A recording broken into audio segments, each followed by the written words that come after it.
Bom, versículo 9, Paulo vai mudar de assunto. Paulo agora vai dizer como que funciona você viver uma vida cristã com ética. Alguns pontos ele vai tocar aqui, creio eu, que são pontos que Timóteo colocou para ele que os irmãos estavam fora da Bíblia. Timóteo traz boas notícias, que a igreja está em funcionamento.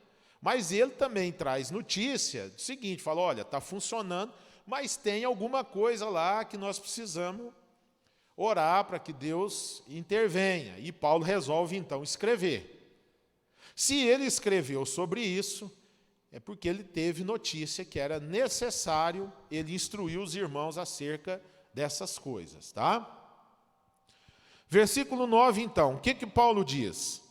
Quanto ao amor fraternal, não precisamos escrever-lhes, pois vocês mesmos já foram ensinados por Deus a se amarem uns aos outros. Olha que bênção. Paulo está dizendo que sobre amar um ao outro não precisa falar mais nada. Eles já são nota 10, os irmãos lá. Aí ele continua no 10. E de fato, vocês amam todos os irmãos em toda a Macedônia. Contudo, irmãos, insistimos com vocês que cada vez mais assim procedam, não abaixem a guarda. Esforcem-se para ter uma vida tranquila. Ter uma vida tranquila, segundo o que Paulo diz aqui, é fácil. Não é fácil. A palavra que ele usa é esforçam-se. Esforçam-se para ter uma vida tranquila. Isso é uma coisa que nós temos que fazer força. É uma coisa que nós temos que dedicar. É uma coisa que nós temos que sintonizar. Uma das coisas que o inimigo usa muito é tirar a possibilidade que nós temos de ter uma vida tranquila. Hoje, o quadro familiar do nosso país leva a gente a entender que as famílias não vivem uma vida tranquila. Quando você pega índices onde mais da metade da população estão endividados, divórcios, parece que está casando 5 pessoas, divorciando 10. Não está dando para entender, parece que está tendo mais divórcio do que gente casada. Então, e aí vai as estatísticas nossas. Então, quando Paulo diz que nós devemos esforçar, colocar um esforço nisso é nós sintonizarmos, nós vigiarmos, para nós vivermos uma vida tranquila. Deus quer que nós vivamos vida tranquila.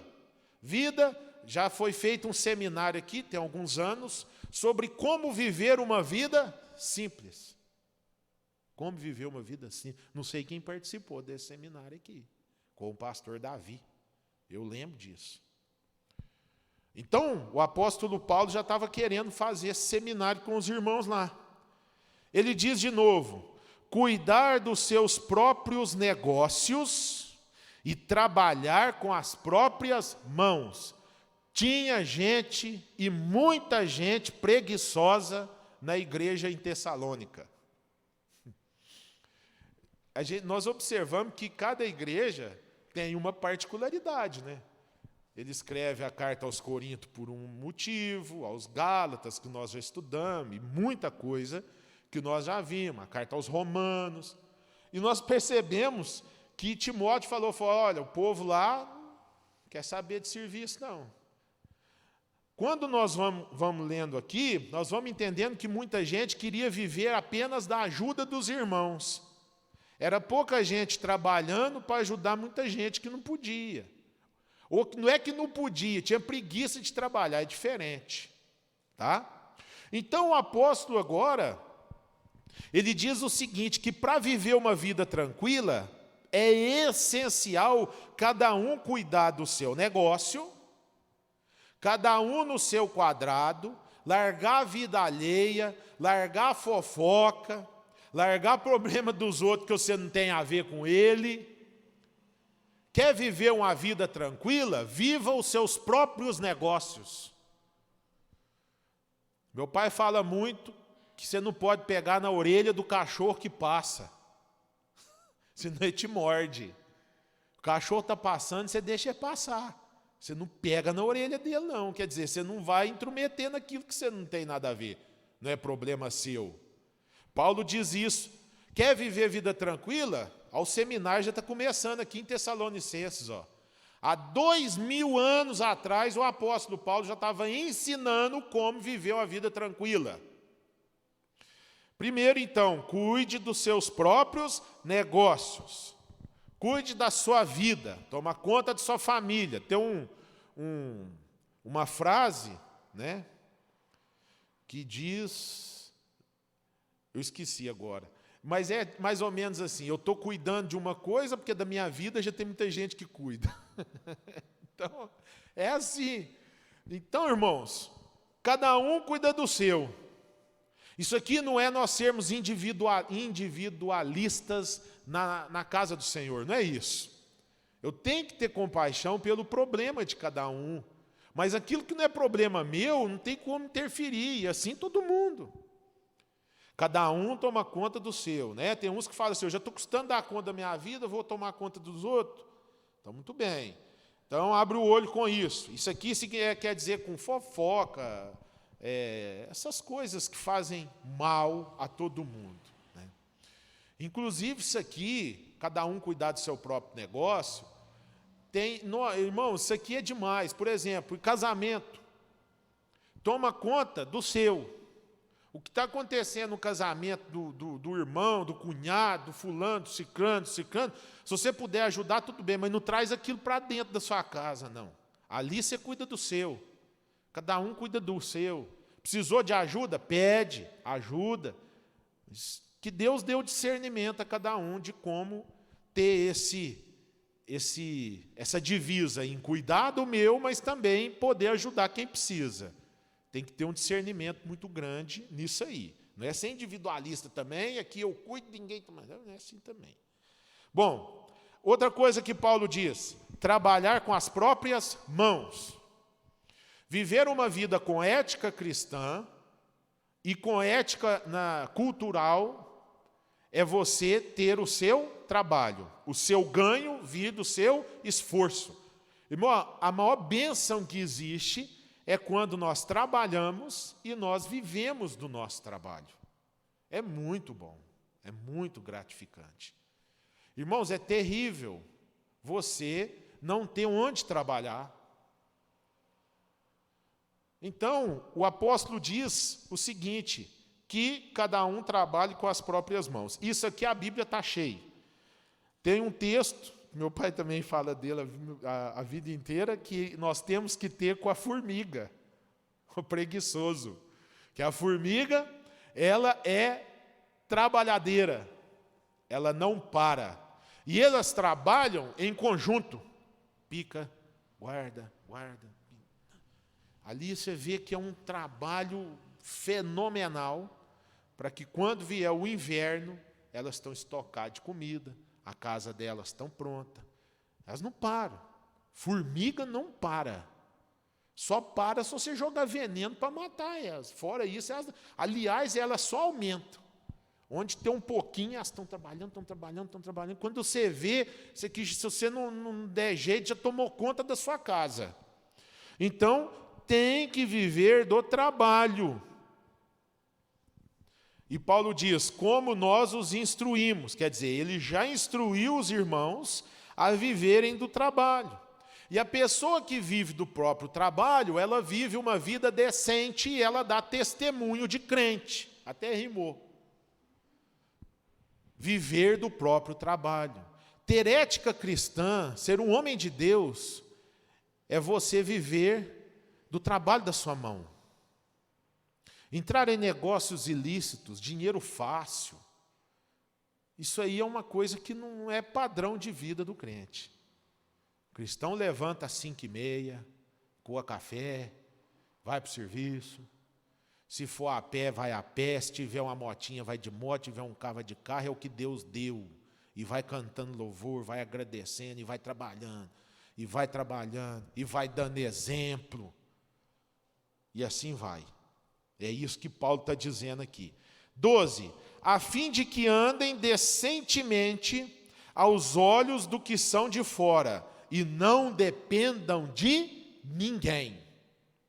Nós temos que fazer tudo para que nós vivamos decentemente aos olhos de quem nos vê. Irmão, isso aqui, o apóstolo Paulo instrui muito com a relação a testemunho.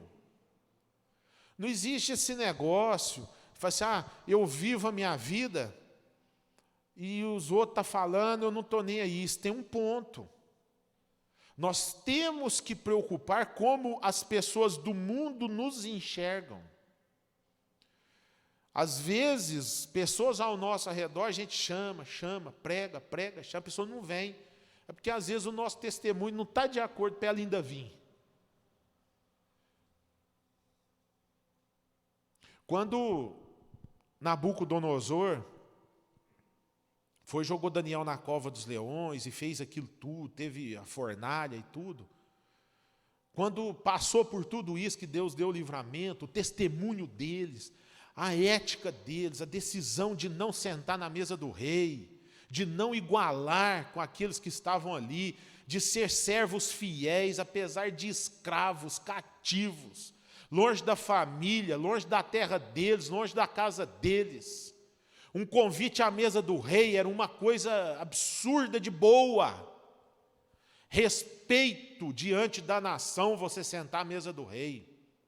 Mas a firmeza daqueles homens, daqueles jovens, fez com que em um momento o rei falou o seguinte, falou, realmente, o Deus dele é o Deus verdadeiro. O nosso testemunho de vida, ele tem que ser tamanho, que quando as pessoas olharem, fala, não, realmente, o Deus do irmão ali é o Deus verdadeiro. Ele serve um Deus verdadeiro.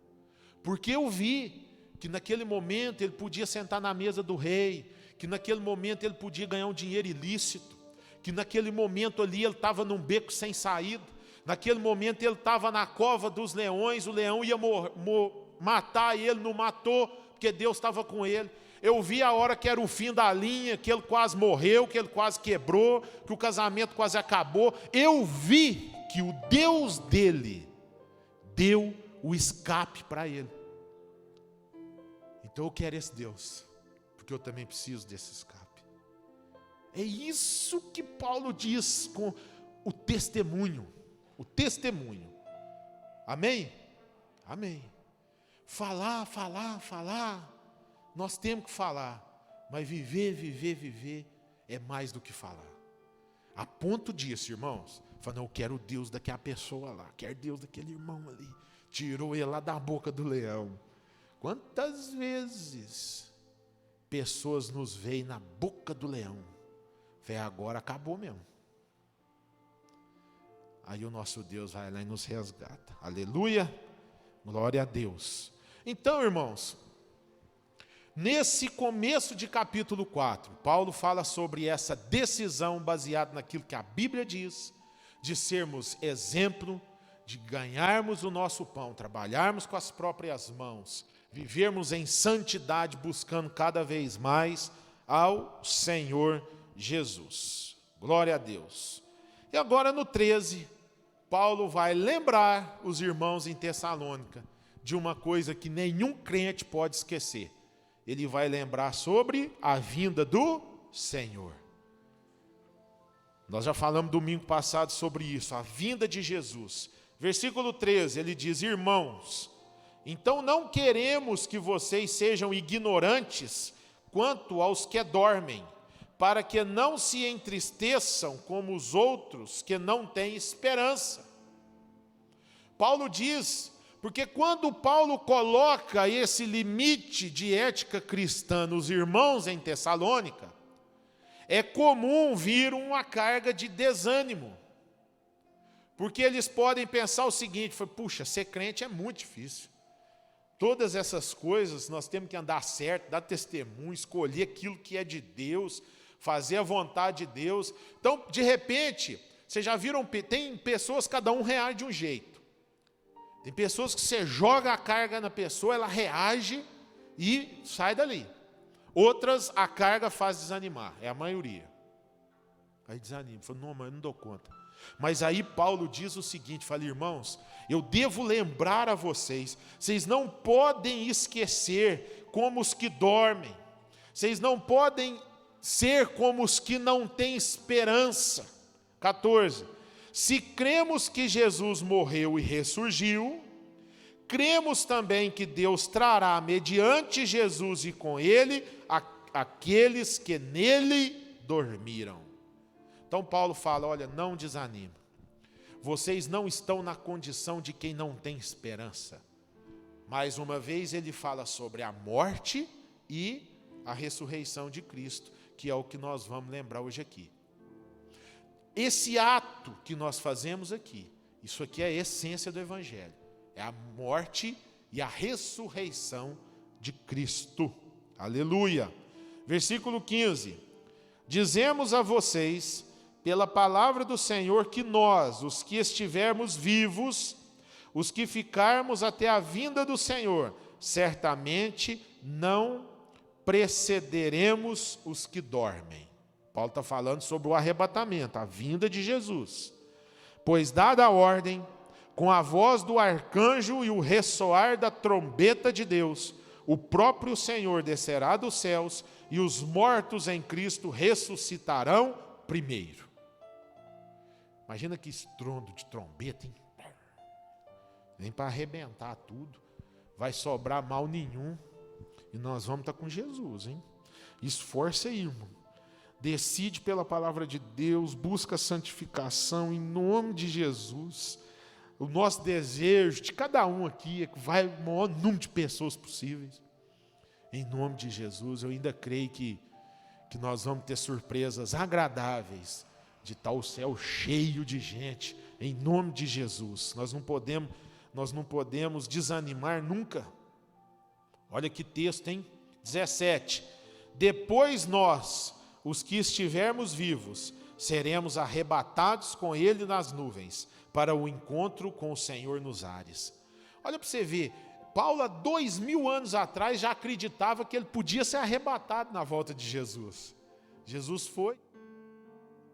Então ele já tinha isso com ele. Ele falou, quem sabe eu nem vou passar por essa morte, que de repente eu possa passar. Ele não estava preso, mas ele sabia que uma hora de repente ele podia ir. Então Paulo tem essa esperança, naquela época. E aí ele continua, e assim estaremos com o Senhor para sempre. Consolem-se uns aos outros com essas palavras. Qual é o nosso consolo? Que nós estamos aqui de passagem, que a trombeta de Deus vai soar e que Jesus vai vir nos buscar. Esse é o nosso consolo. Nós estamos aqui, é de passagem. Lá no céu não tem coronavírus, irmão. Não precisa usar máscara, não precisa passar álcool na mão, pode abraçar, pode vir abraçado se quiser, cumprimentar, pegando. E lá não tem esse problema. É outro lugar, é outra vida. É vida eterna. Certo? Terminando o versículo 18, irmãos, quanto aos tempos e épocas, não precisamos escrever-lhes, pois vocês mesmos sabem perfeitamente que o dia do Senhor virá como ladrão à noite. Depois que Paulo fala que Jesus vai voltar, que ele está preparado, quem sabe ele vai ser arrebatado, Paulo fala, porém não tem como eu explicar para vocês aí, dar uma data específica, porque ele vem como um ladrão. E engraçado, irmãos, que quando Paulo escreveu isso aqui, não tinha o evangelho falando que Jesus viria como um ladrão, não. Isso aqui é revelação de Deus para ele. Amém? Porque como nós vimos, pode ser o primeiro livro do Novo Testamento, não tinha evangelho, porque no evangelho está escrito que Jesus vai honrar e tá. Aqui já não tinha. Então é revelação do Senhor. Vai ser rápido. Nós estamos preparados. E quem não estiver preparado, aproveita hoje.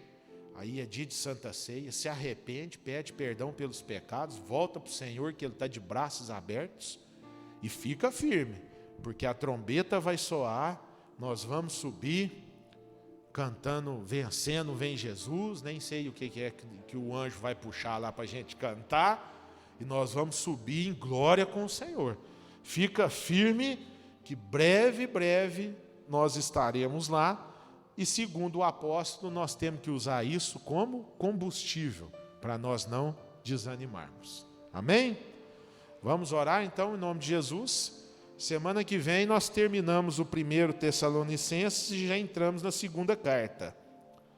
Muito bom. Glória a Deus. O Senhor tem enriquecido muito o nosso coração com a palavra dele nesses tempos, nessas manhãs de domingo tão preciosas, e eu creio que Deus tem, como Ele tem falado muito, e me alimentado muito com essas palavras, eu creio que Ele tem falado ao coração de vocês também. Vamos orar? Senhor nosso Deus, nosso Pai amado, obrigado, Jesus, por mais essa manhã, obrigado pela Tua palavra, pelos Teus ensinamentos, ó Deus, e obrigado principalmente por essa esperança na volta do Senhor Jesus. Quando um dia o Senhor Jesus irá voltar, vai nos levar em glória, revestido de todo o poder. Deus, agradecemos por essa esperança, agradecemos por esta palavra e agradecemos por tudo que o Senhor tem feito em nossas vidas. Pedimos mais uma vez, abençoe o culto que vai iniciar agora. Fala ao nosso coração grandemente. Pai, que nesse culto pessoas saiam daqui transformadas, curadas de toda a enfermidade, que haja transformação de vida, porque assim diz a palavra do Senhor. Obrigado por tudo, em nome de Jesus. Amém. Amém. Paz do Senhor, bom dia a todos. Até domingo, se Deus quiser.